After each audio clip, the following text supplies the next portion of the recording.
Now, last night, as of recording, the NHL draft happened in Las Vegas, in the Sphere, and I think it's still going on right now. But I think so. um, forgive us if we don't have the best knowledge of the sixth and seventh round picks. We're just going to talk about the top 10 or 15 so guys. Because gonna be honest, I think even my knowledge doesn't is kind of struggling to go that far. So we'll I get through the top 10 or 15. Once you get to like round three for me, it's probably like a 25% chance I know the guy. After that, we're done. That's it. So I think anything past the first round, I'm like, you could tell me that was a randomly generated AI name, and I wouldn't have told you any different. that Randomly was actually generated a the name guy who won generated by and NHL say it, EA but NHL. yeah, when it just gets like the stock face render, Yeah, yeah. But yeah, But it was a pretty fortunately, cool draft. It was a pretty cool we've draft. got a yeah. Do you want to start? Because I know Simon, I didn't get the chance to watch it, but you got to Yeah, watch it in this I in the did. Sphere in Las Vegas. What did you think of the environment there?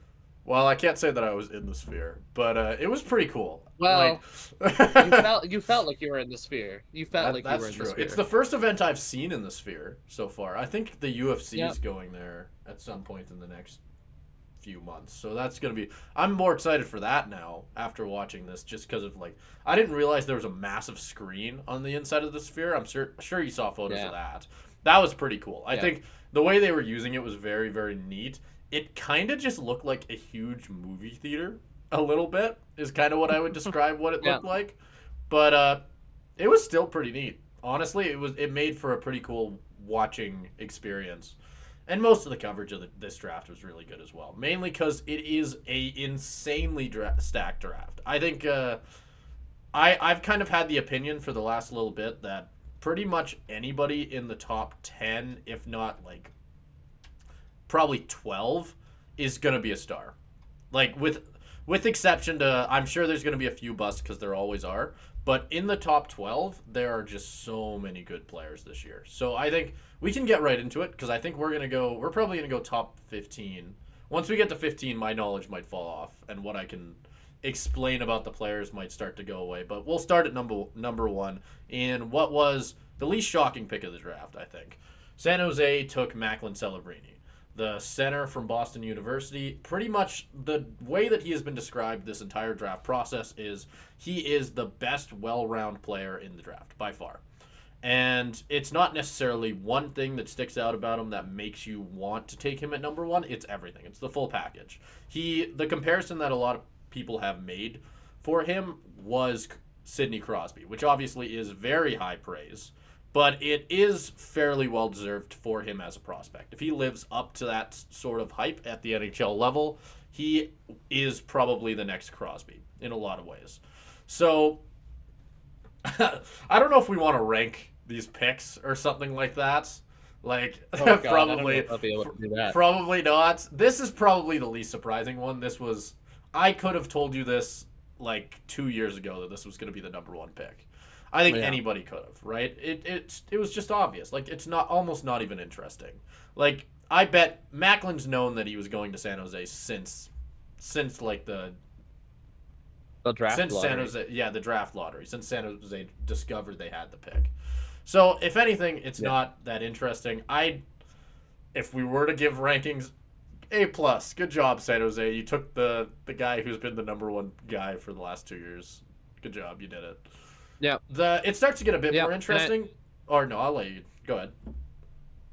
Yeah, I was just gonna say, I mean, I think the Crosby comparison is really interesting because if he is the best kind of all-around player, you look at what Crosby's done for the Penguins, and you don't really, there's nothing really specific that stands out. Like you were kind of talking about before the podcast, where it's like you look at McDavid and it's his skating ability, or you look at someone like Ovechkin with his shot, where Crosby doesn't necessarily have one defining thing. It's just how he plays the game as a whole that sets him apart. And for the Sharks to get a player like that in the draft, I think it's something they have needed for a while because after the kind of like Joe Thornton, Patrick Marleau years, they've kind of been, I think they treaded water for a little bit there, but they've been kind of the laughingstock of the league for a couple of years. So to get a kind of cornerstone player that will revitalize your team is huge for them and huge in bringing back. Because I mean, it's not like San Jose is the most traditional hockey market. Bringing back some interest to that team and just kind of like bringing in something. And then they've got some players coming down the pipeline in past drafts. If they do have Celebrini, because I don't know whether he's going to play for them this year or if he's going to go back to college or if He hasn't announced because his that's decision never yet. he hasn't announced his decision No. yet. So They asked him I at the think draft, and he that said that he would announce it at some point in the next little while. okay. So who knows? I'm sure he'd be ready, based Yeah. on everything that we've been hearing about him. But never a bad thing to go back and develop a little bit more. But it'll be definitely interesting the next few years for the Sharks to just see how their team kind of pans out and if some of their high draft picks across the last few years pan out, and Celebrini obviously being the most important one, even if it was obvious. Yeah. Well, and I think the Sharks absolutely needed a player like this. I think you made a really good point with that. They actually had Joe Thornton come out to draft him. I'm sure you and everybody else saw Yeah, that I clip. saw As that. that pretty much went instantly viral because it's the passing of the torch, right? That's exactly what it is. And I think in a lot of ways, take away the height from a guy like Joe Thornton, and the comparisons could be there as well. As when I think of Joe Thornton, I think of a very well-rounded center. But anyway, we can move on. I think people you can there is enough videos on the internet all spewing over how good of a prospect Celebrini is, but I think we can start to get into the meat and potatoes of this entire thing, which is, in my opinion, 2 through 10. Because the main thing that you would have heard going into this draft is anyone could go anywhere. Like that, there are so many good players through the top 10. Number one was for sure. We knew that Celebrini was going number one no matter what. After that is when it gets a bit interesting. Number two was the Chicago Blackhawks, and the conversation going into the pick was mainly around who they were going to get to try and pair up with Bedard. And were they going to go forward? Were they going to try and get a defenseman to add on to their already very young defensive core? They have a few defensemen in the last few years that they took in the first round. Korchinski and another guy that I cannot remember the name of off the top of my head. But who they decided to go with was, I'm going to butcher this hard. Artyom Levshinov. I think Levshinov is the last name. I'm going to stick to the last name. I don't know how to pronounce that first name. I'm sorry, Mr. Levshinov. But he was widely regarded as the best defender in the entire draft class. And mainly, and when I say that, I mean most well-rounded defenseman. I think the two most well-rounded players went in the top two, is probably the way that I describe it. He's not necessarily, he's definitely not the best offensive, but as a two-way defenseman, he's the best that you were going to get. You're getting the best of both worlds with this guy. And in a lot of ways, that probably makes him the most sure thing defenseman in the draft as well, because he has all of those skills. He can do a little bit of everything. Even if the offense doesn't translate at the NHL level, there's a good chance something else will. So I think it's a very good pick for Chicago. It adds some very strong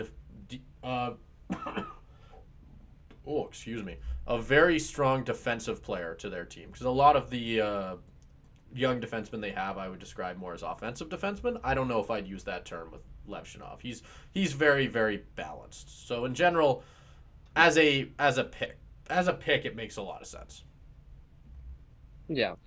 And I mean, looking more at Chicago's roster, I think the only question I would maybe ask you, Simon, is in terms of positional value, positional fit. Because obviously I think Chicago is kind of in a place where anywhere you go, they would need help, but still, obviously Bedard and some of the other players they brought along just to not make Bedard's rookie season a complete shit show, for lack of a better Yeah. word. Like, you've got your Taylor Halls, you've got your Nick Folignos, you got some of the veterans in there that kind of make this roster look a little bit better. But aside from Bedard and some other prospects that are or younger guys that have kind of been coming up in the ranks, the forward depth is looking really rough here too. Do you think it was the right play to go with the defenseman here, or would you have looked for maybe the second best forward after Celebrini? When I was watching the draft, I did think they were going to go forward. I mainly just because that's what made the most sense to me.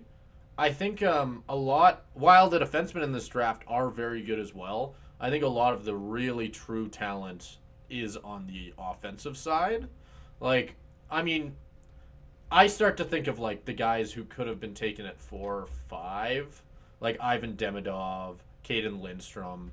Either of them would have been really, really good guys to pair alongside like Bedard in that sort of situation. So in that sense, I do agree with you. I think being at number 2 kind of shoehorned them into taking Levshinov in a weird way, if that makes sense, because he was the best available pick. Because he's just, in a lot of ways, he is the most sure thing other than Celebrini, I guess is the way I'd put it. So it's the safest pick. So it's not that And I I'm mean, mad about it. They're not necessarily missing out, but yeah, I see where you're coming from. They need a lot of help on offense yeah. as well.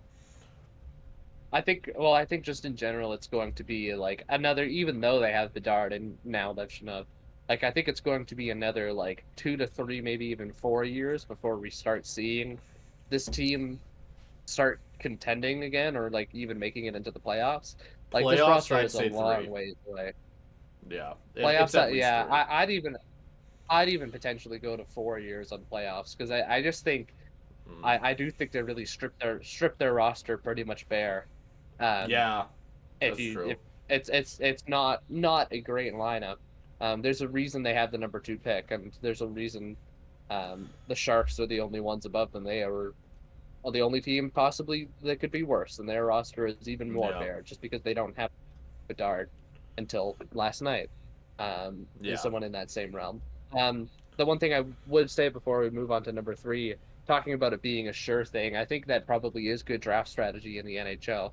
Because I think, especially yeah. comparing it to the NFL draft, um, where prospects who come into the NFL are, like 21, 22 years old, 23 years old, where they've been through all 4 years of college and have played in front of some of the biggest crowds in America, crowds that often kind of rival the NFL. They've already handled that pressure. They're already physically developed. They've already had 4 years of fantastic coaching, most often by guys who have experience in the NFL or could go to the NFL if they wanted to, like formerly your Nick Sabans, like whatever you can find, like your Kalen DeBoers, whatever you may say. But coming into the NHL, I think it's a lot more about potential, especially um, less so in the first few picks. But even then, these guys are lots of '06. So these guys are how old now? How old are we? What are we, like 20? These guys are all 18. Jeez. Yeah. Um, these are guys who are all 18 or something, which is like they're basically still kids, right? Yeah. Um, and so I think drafting based on what you think is going to be the surest thing is a even more sound strategy in a league like the NHL, where a lot of the time you are just drafting based on potential and then your own trust in your own prospect development system and prospect development team. Yeah. And I think if we want to move on to number 3, which is probably the funniest thing that happened in the entire draft, from what I was able to watch, and it kind of set the whole world ablaze for a little bit, trying to figure out exactly what he said, what he mouthed to his mother after hearing his name get picked. What? But the Anaheim Ducks drafted Beckett Seneke, in which his reaction and all of our reactions at home was probably very similar. I thought he said "holy fuck."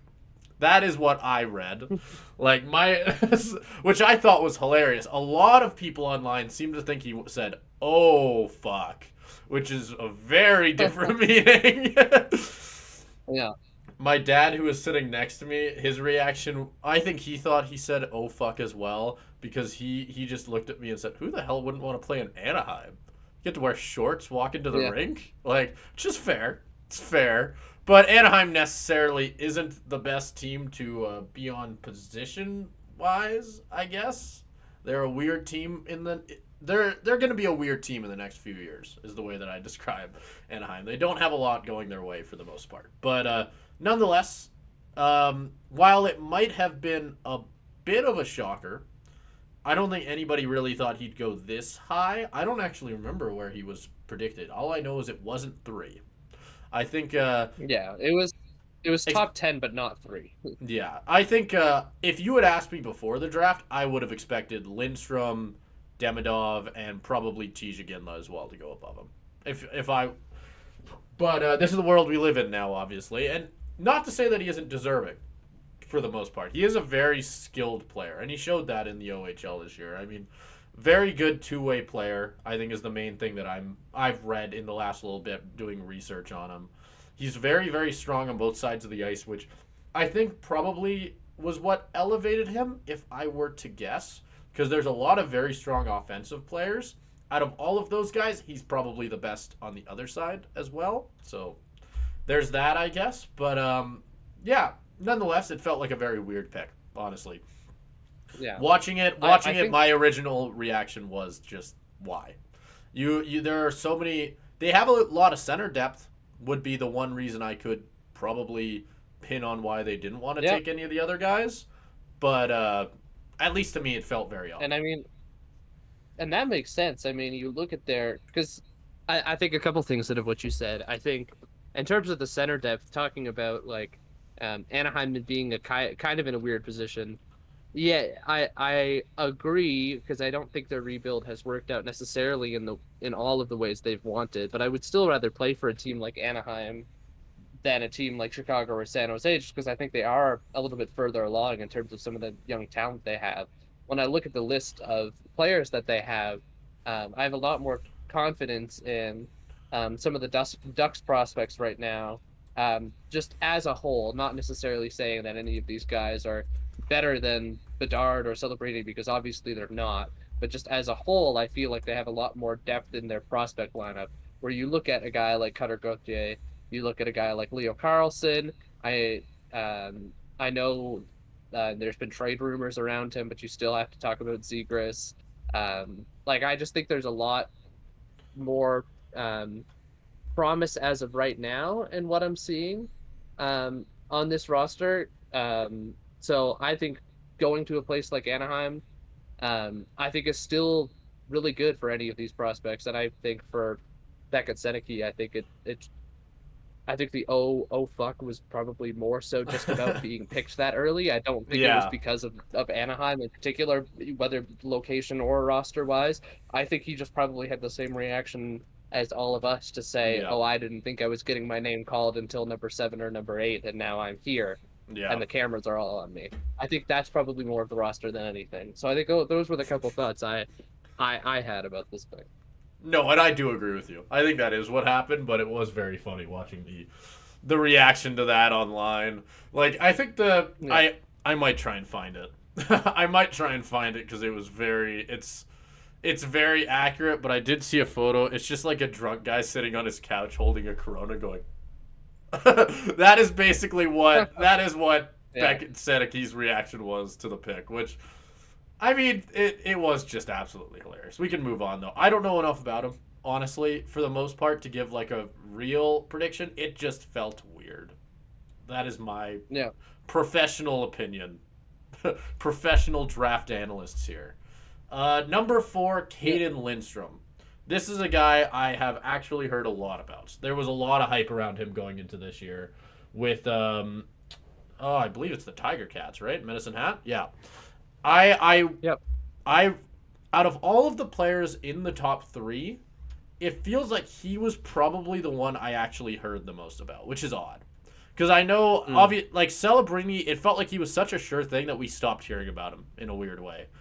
And I think a lot of the hype, at least for me, started to fall on Lindstrom. I think he ended up starting, because he kind of has it all offensively. I don't know as much about his defensive game, but from what I have seen from him, he's 6'3".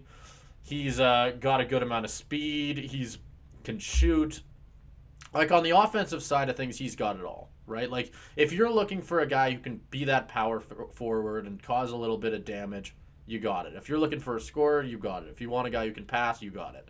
For all of those things, for that offensive first-line center, like on the potential side at the very least, Lindstrom's your guy for the most part. Like he just is so strong on that side of the puck, and he was really good for Medicine Hat this year in the games he got to play. The one downside was that he did get hurt, which is why he didn't necessarily get a full season to show off.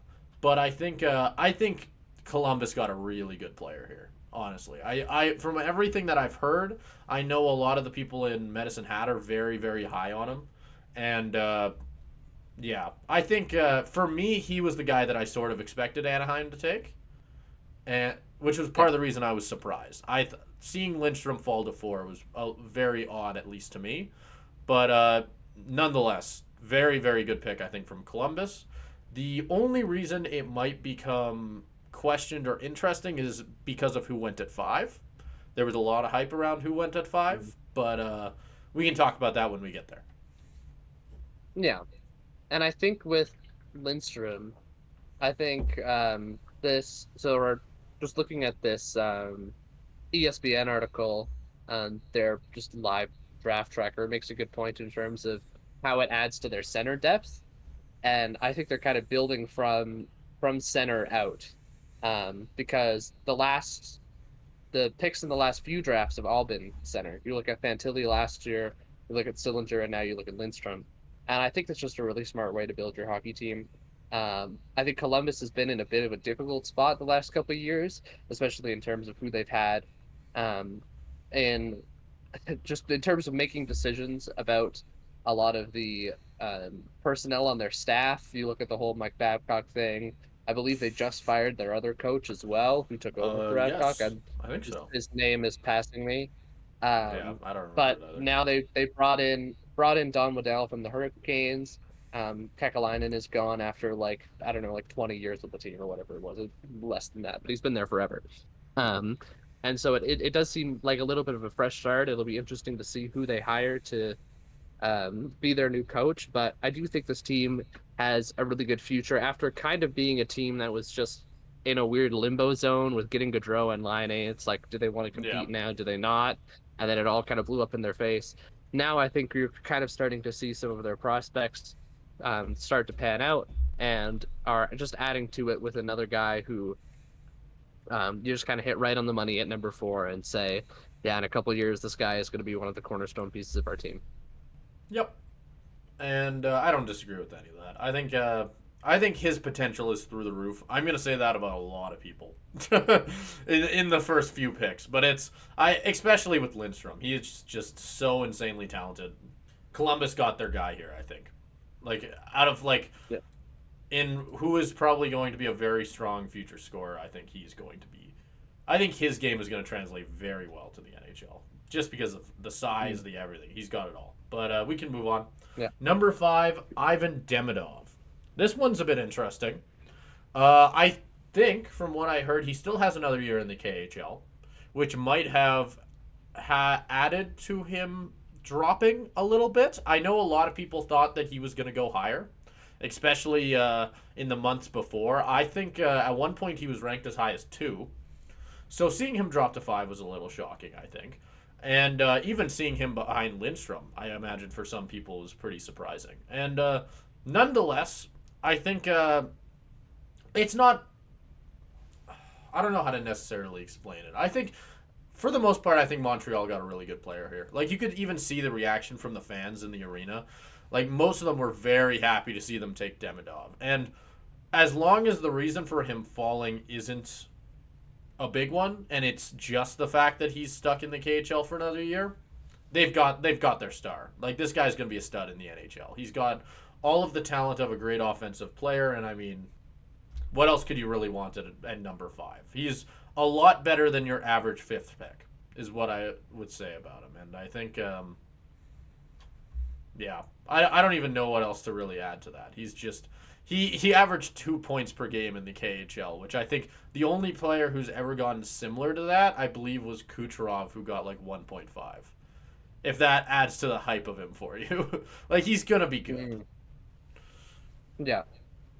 And especially dominating in a league like the KHL, which I think it's not like any of the leagues in the CHL or anything. Oh, I might have fucked up. It might not be KHL. It might be the Russian juniors. That might be my bad. I just confirm. I mean, I'm looking him up on Elite Prospects right now. It does say he is in the KHL. Oh, okay. Plays for Petersburg, I think. SKA Yeah. Petersburg, which I believe is straight up That in the is KHL. that Yeah, is in the KHL, I believe. yeah, Yeah. I'm pretty sure he's KHL, but yeah. So that is obviously putting up those kind of numbers in the KHL as an 18-year-old um, is pretty crazy, especially considering the difference between that and some of the other junior leagues. You're not just playing against other 18-year-olds, other like 17, 16-year-olds. You will be playing against other professionals. And there is still a lot of good players in the KHL. Obviously, nowhere up to NHL level, but I think it's a better indication of the kind of different body types, different skill sets you're going to go against often than some of the talent in the CHL. Because I remember that being one of the concerns we had about Bedard. One of the two yeah. concerns that we may have had with Bedard going into was just in terms of how the physicality could be What was the second affected by. one? Yeah, I don't even know. I think we only had really the one. Yeah, and And that and that we was a should have had very we should have had about nitpicky. zero. Yeah, and that was a We should very have had about zero. we had But one because I felt the need to have one. It was a very nitpicky one, yeah, and that isn't the case with yeah, pretty much anyone in this draft. Like, no, I have less of an issue with Celebrini. Like, mainly, I don't even have a nitpick with Celebrini, mainly because he just, compared to Bedard, he's a lot more balanced of a prospect. Like, you'll never hear higher floor, higher floor, yes. lower ceiling, almost. I don't even know if I describe it as that. It's just like it's the same thing I said before. When you have it all, something has to translate. Even if if the defense doesn't translate, the offense might. If the offense doesn't, the defense might. Like there's something there with Celebrini. Like no matter what kind of player, there's no way he falls out of the league. Like he has something. Yeah. He has something that no one else has, which is everything. Right? When you're that well-rounded, just something has to work. And I think Bedard didn't necessarily have that. He was just an incredibly elite offensive player, which is why he was so insanely hyped for good reason. But it was also a big reason that I was worried about the size. Because when you're that skilled offensively and you rely that heavily on that side of your game, but you're also very small for an NHL center, it can cause issues. It didn't necessarily cause that many issues for him, which wasn't very surprising, but it was the one nitpick I had. Yeah. And I think just to draw it back to Demidov, again, obviously, while that with Bedard was a nitpick, it's not a nitpick you can have for Demidov just because of the type of players he was playing up against. I think putting the KHL as the reason why he might have fallen is really interesting. You saw that with Mishkov last year, right, where he was projected to be potentially in the top 5 if there wasn't the whole issue with, is he going to come out of Russia? He has another couple of years. When is he actually going to get to play for you? And it turns out that he's actually heading over this season. So it only ended up being a year, which for a lot of the prospects, you take a year anyways. So I think it was smart for the Canadians to not let him fall and trust that process is going to play itself out and that he will eventually come to Montreal and play there for hopefully a very long time. Yep, exactly. I think it was a very good pick. It was very smart on their end, especially considering most of I think with Michkov it was a little different because like you said, I don't think we really knew how long he'd be over there. Demidov has 1 year left on his contract in the KHL. I think we know that for sure. Yeah. So I think because Mishkov had to end his contract early to come over. Yeah, I think so. I think he terminated his contract early. Yeah. I think if we want to move on here, this is another pick that ended up being really interesting and had me swearing audibly in my living room. Number 6, Utah took Iginla, and very good pick. Fuck is how I would describe this pick. It's Iginla Jr. is almost what I describe watching him play. When you watch as a Flames fan for my entire life, watching him play as a prospect, you could tell where he learned how to play. Like, he has that Yeah. same aggressiveness, he has that physicality, he has the shot. Like, the way he plays is very similar. He's just a center and a little bit smaller, is the main differences, right? In a lot of ways, like, if you want to talk about ceiling, we know what the ceiling is. We saw the ceiling 20 years ago in Calgary. And I think that's why he was such an exciting prospect for everybody, especially in Calgary, and why he rose so much in the, like, I want to say 3 months before the draft. It's just he's so explosive. I don't even know how to put it into words necessarily. Just watch his highlights. Like, you can see why he was able to climb into the top 10 the way he was. And it hurt so bad that the Flames weren't quite able to pick him, because I really wanted the Flames to pick him, but Utah got one hell of a player. Without a shadow Yeah. of a doubt, that is definitely for sure. And I think it's going to be very, very cool to see him play at the NHL level, no matter what team he's on, as long as it wasn't Edmonton. Well, it's a good thing that based on how they did this year, that would have never been a possibility. Exactly. It was really interesting to see his rise up the draft boards, because I think he's been on Calgary's radar for just about like the entire year, if not more. Since he's been born. Just yeah, pretty much just because of the history there, obviously. But I think it went from the conversation being earlier in the year, like, oh, is it too much of a reach to draft him with our first round pick, to, oh no, we're not even going to get him with our first round pick. And obviously that's what ended up happening. We talked about, or before the podcast, Conroy did try to move up to take Iginla, but potentially there was I think all the information that we got, without speculating, was just that it was a starting player on their roster, I believe, was the phrase. It would have been the ninth pick plus a starting player on their roster, which whoever that player was, the Flames didn't want to give up, and so my goes my to guess, Utah. and I said to you again, speculation. I don't know anything. I'm a dumb poo-poo boy, but my guess was Rasmus Anderson because of how the Flames have been circulating him around. I'm guessing Conroy just didn't want to give up Anderson and the ninth, which is fair. That is a ridiculous amount to move up 3 picks. Yeah. So, and we'll talk about who the Flames ended up getting, and it worked out somewhat well for them anyway. So we can Yeah. Oh, excuse me. We can move on. The Ottawa Senators took this is another one that I don't necessarily know that well, but Carter Yakimchuk. He played for the Hitmen in the WHL, actually. He played in Calgary.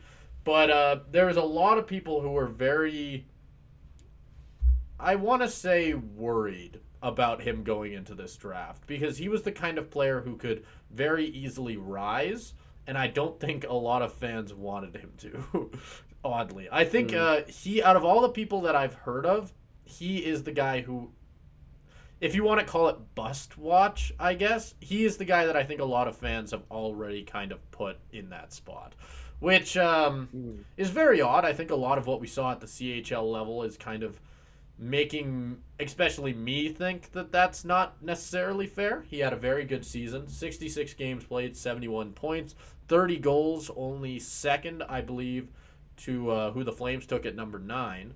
But yeah, he's a very, very strong offensive defenseman, has the defense as well, but that's not necessarily where he shines. He's got the size as well, I think almost 6'3". On here it says 6'2", but I was hearing 6'3" in other places. He's got it all in a lot of ways. He's a tall offensive defenseman. What else could you want, right?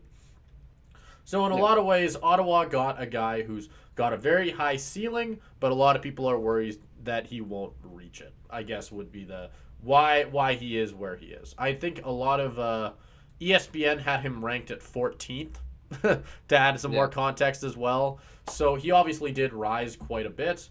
But yeah, in a draft that has a lot of very strong forwards and defensemen, he is a fairly deserving second one to come off the board, for the most part.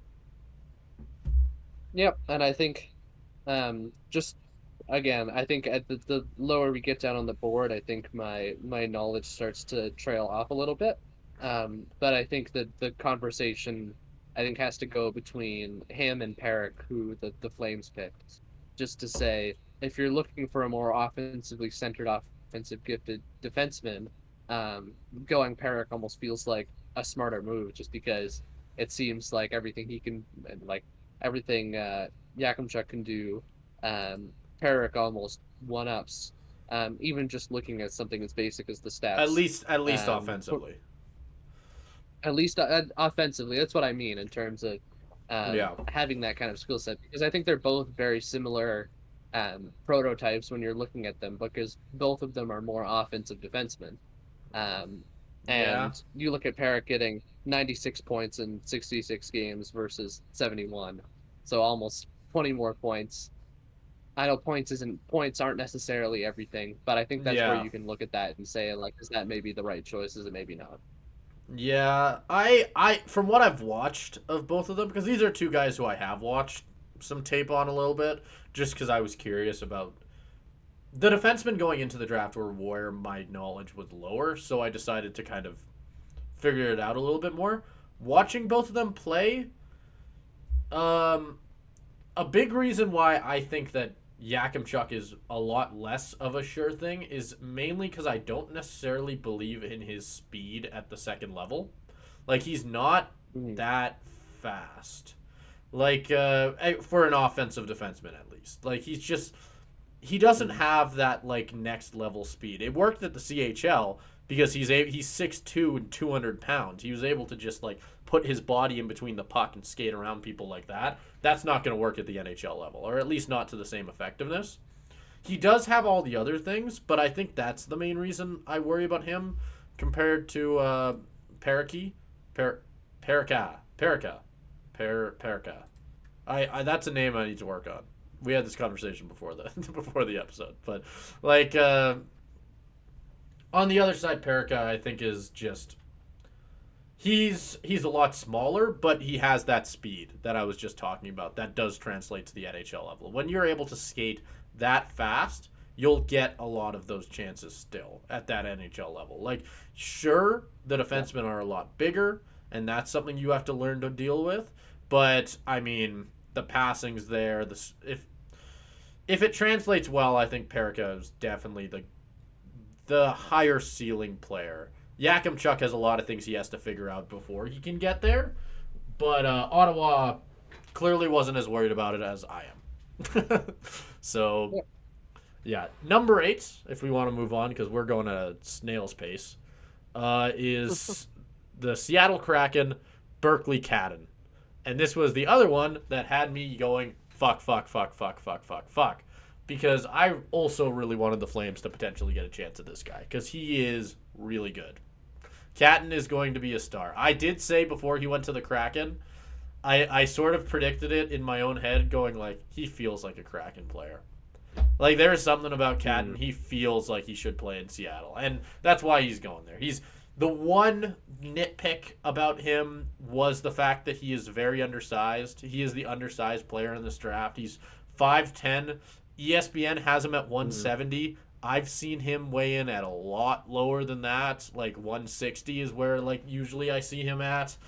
And it shows in the way he plays. A lot of comparison has been made to Gaudreau in a lot of ways, like in his style and his ability to score, which is a good thing, but at the same time, you need that's not something that comes easy or translates easy to the NHL level.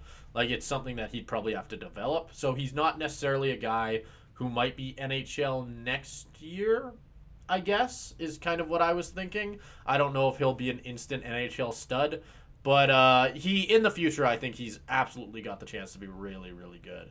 And his future as a center might be questionable more than anything. I think I funnily enough, we just talked about like the Bedard thing, like how I came out and say the Bedard, the Bedard thing. I would apply that same comment to Catton with a lot more emphasis on it than I had with Bedard, because I think between the two, Bedard at least played like he was bigger than he is, and he is bigger than Catton. Catton plays like Gaudreau in the sense that he plays like he's smaller, and I don't know how that will work in the face-off circle. I think he works a lot better at winger at the NHL level. And that's probably one of those things where you have to see that move once he starts to go pro. Whereas it works in the juniors, it works in Spokane, but it doesn't necessarily work at the NHL level when you're playing against guys that are 10 years older than you and about seems like 10 times bigger than you. Yeah. Because I mean, if you're playing like Gaudreau, you've got to have a lot more space. You're not going to necessarily be, like you said, in the face-off circle or winning any of those puck battles or anything. It'll be about trying to create space and trying to move, trying to use quickness to your advantage rather than size. I think it's a super interesting pick for Seattle. I think they're going to be, as they have been, an exciting team to watch in the next few years. And they just continue to compile young talent like a lot of these teams have of them. Yep. And I think if we want to move on here, move on to number 9, which is the Calgary Flames. And we already talked about him a little bit when we talked about Yakimchuk. But Zane Pareka is who the Flames decided to go with at number 9. And when he was drafted, my reaction was a little bit...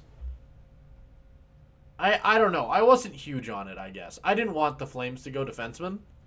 Was kind of where or what I came into the draft thinking. But after the way that everything fell in the picks leading up to it, with Catton coming off the board, Iginla coming off the boards, it made a lot of sense to go with Pareka here. He was definitely the best available, is without a doubt. He was the best available. I think the offensive talent that he has is just insane. If you watch him play, he's got like that insane edge work that you only see in like very few elite examples. I'm thinking Cale Makar, I'm thinking McKinnon, I'm thinking McDavid. Like, he has that type of skating, and that's what makes him really, really good. And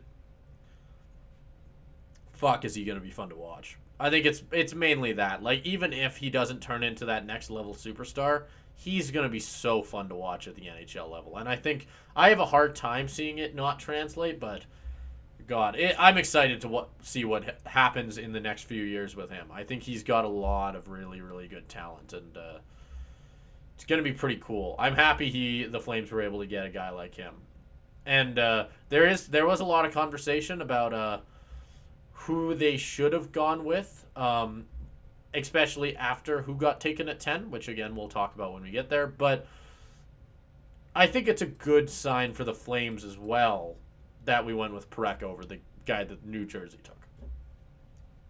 Yeah, and I think you're talking about wanting a forward, not necessarily a defenseman. I do think after Catton, the forward depth kind of drops off a little bit in the draft. Looking at even just the way the draft fell, you didn't see another forward taken until 13 with the Flyers, and even then, ESPN has that rated as a little bit of a reach. With Luchenko going at 13, they had him ranked as low as 26. I will say the only other forward I was seeing the Flames being rumored to take was Hellenis, who's the guy who Buffalo took at 14. Yeah. He was the other conversation that people were having. But yeah, I do know what you mean. Like, the forward depth, absolutely. It falls off pretty much instantly for the most part. A lot of, like, in the mid-first round, a lot of the talent is at defenseman. Like, even after, like, when we start going down, like, oh, I'm going to butcher this name as well, but Adam Juracek is another guy that I've heard about a lot, who the Blues took at 16. Like, there's a lot of really good defensemen in this class, but, yeah, for the most part, looking back on it, I'm very happy we went with the player that we did, but at the time I was a little like, huh? We have so much, mainly because the Flames have so much defensive depth, especially at like the prospect level. Like, we have, and offensive defensemen. Like, think about like that. We already have a Brzestowicz, I think is how you pronounce it. Poirier as well at the AHL level. He's probably ready to make the jump to the NHL, assuming there isn't more injury issues. I think, at least for the Flames, defenseman is not necessarily the biggest need prospect wise, but they took the best available, which you can't really get mad about, I guess. And I mean, the Flames are in like the very start of a rebuild, because we've seen all the moves they've been making. It's clear they're just starting to tear this roster down. Even look at what they did as of recently, where they traded Mangiapane. which I honestly think, in my opinion, was even more of a blow as a Flames fan than any of these bigger name trades like Lindholm or Markstrom. I think that was even more of a like May obviously not as big of a player, but like I think he has been one of their low key like under the radar better players for the last couple of years. So it really shows they're kind of stripping the roster down to the skids, and I think even with those guys you listed, obviously we do have a couple great prospects on defense and a couple great prospects as offensive defensemen. But I really do just think if you're Craig Conroy, you have to go with best available player here. Um, this draft and maybe even the next draft after that. And then once you actually have a bit more of a semblance of a roster, whether it be through the draft or with other moves, then you can start to look more position of need and fill in the rest of the holes. Because for the Flames right now, I think the holes are just everywhere. Yeah, and I will say another reason I'm very happy we took Pareka is in comparison to who went next off the boards, and I think what we were hearing from Craig Conroy before the draft. I believe he went on 960 and talked about it. But he said that a big thing that they were looking at is the physical side. They want a player who is not only skilled, but somebody who isn't afraid to lay the body and isn't afraid to be that physical type player, which is why I think it was a little worrying, considering the next prospect off the board that New Jersey took is Anton Silayev, a 6'7" defenseman from Russia. Doesn't that sound like Brad Trilliving's ideal player? But nonetheless, I am joking around and I'm making him sound a lot worse than he is. He is a very, very good player. ESPN had him ranked 8th. Devils got him at 10. And I think he is very, very strong on both sides of the play. Like, he could be a very, very good offensive player as well. Defense is where he shines, but that's not surprising considering he's 6'7", but he has that shot as well. The instant comparison that came the second he was drafted was Zdeno Chara, which I don't think should be surprising to anybody. I mean, strong defensively, insane shot, 6'7". Do I need to say more? That it sounds like I'm describing Chara, and I think that pretty much describes what the ceiling is for this guy. I think in a lot of ways he has the potential to be that next great defensive defenseman for New Jersey. They've had a lot of very good defensemen over there in their history, and I think he's got the chance to continue that. I mean, he's going to be a scary player to play against. I am in comparison, I am happy the Flames took Pareka. I do think Pareka is the better defenseman than Silayev, but I do still think that the Devils got a really good guy. And even if you want to go even further down with who we're going to talk about in a second here with San Jose, like there was a lot of very good defensemen in the final things here. Yeah, I would. The last thing I would say about Silayev before we move on is just the same point you make for Demidov, you can make for Silayev in terms of um, he's learned how to use that physicality playing in the KHL. Yeah. They talk about obviously my KHL knowledge is not like I can't really tell you anything. Not a huge KHL fan. In terms of, but not a huge KHL watcher, and if anybody is out there, I'd love to talk to you. But in this the ESPN article that they bring up said he played, quote, significant minutes for one of the KHL's better teams, and I think that is pretty telling, honestly. Just to say that they can put this 17-year-old kid out there and just like go do your thing, and they were winning with that. I think that's super impressive, especially on defense. And that's the kind of performance that you look like to say, okay, yeah, this guy is top 10 ready, even if the offense isn't necessarily there. Yep, I think he is definitely one of the guys that I wouldn't be surprised if they made an instant jump to the NHL. He's kind of already at that floor to at the very least be like a top 3, or no, not top 3, top 6 guy. But nonetheless, I think we can move on to another defenseman on the board who a lot of people wanted the Flames to take, in Sam Dickinson with the San Jose Sharks. And he played in London. He put up 70 points in 68 games, and he's a very strong defenseman. He's another guy like Pareka who's a very, very strong skater. He's strong offensively, obviously, considering he was able to go over a point per game. Not quite the same offensive defenseman. He's not quite as explosive, but he's a lot more balanced, I think, is the way that I would put it. He's 6'2", just a touch under 200 pounds. And I don't know as much about him as the two guys above him, but I think this is when I started to peter off a little bit when I was watching the draft. But for the most part, good pick by San Jose. Like he was ranked 11 and he was taken at 11. Right? The only reason that there is any conversation about San Jose maybe shouldn't have taken him is who went to 12.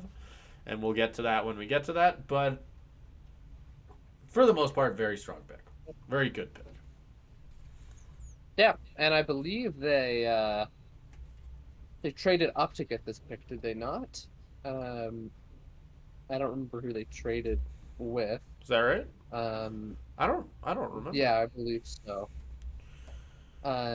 Either way, I think it's great to try to take advantage of this run of defensemen in the middle of the draft to pair somebody with Celebrini. I think that you kind of look at what the Blackhawks are doing right now by taking Bedard and then Leshnikov was his name, I believe. I'm already. Yeah, no, that's a tough one. These Russian names. But with that kind of, you see Chicago's strategy of getting their star forward, then getting their star defenseman. The Sharks are kind of hoping to get it all in one fell swoop here, and hopefully that pans out for them. Again, it's another guy I don't know as much about as well, but I think it's just a smart move roster building wise to try to kill two birds with one stone, take advantage of a really strong portion of the draft in a really strong draft, and get the guy they wanted. Yep. I think we can move on. We can move on to Minnesota. I almost think we should just do top 12. Looking back on it, I think I'd be pretty okay with that, because after 12 is when my knowledge goes bye-bye. But at 12, we have, this is another name. This is the last name I'm going to mess up. But Buium. Buium, I think. I don't know how to pronounce his last name. But ESPN had him ranked very highly as the sixth best best prospect. Minnesota gets him at 12.